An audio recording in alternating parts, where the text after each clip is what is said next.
আল্লাহ রসুল সাল্লাল্লাহু আলাইহি সাল্লামকে স্বপ্নে দেখার আমল, অনেকেরই প্রশ্ন থাকে যে আল্লাহর নবীকে স্বপ্নে দেখব কোন আমলের মাধ্যমে।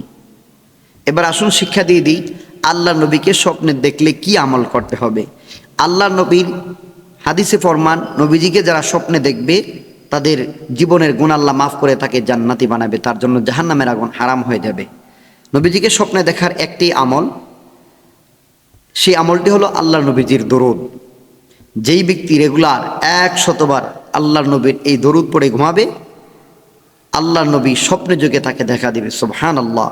আসুন দরুদটি শিখে নিই। দরুদটি হলো আল্লাহুম্মা সাল্লি ওয়া সাল্লিম আলা নাবিয়্যিল উম্মি ওয়া আলা আলিহি ওয়া আসহাবিহি। আমি আবারও বলছি, আল্লাহুম্মা সাল্লি ওয়া সাল্লিম আলা নাবিয়্যিল উম্মি ওয়া আলা আলিহি ওয়া আসহাবিহি। 100বার আমল করবেন। কেটে দাও।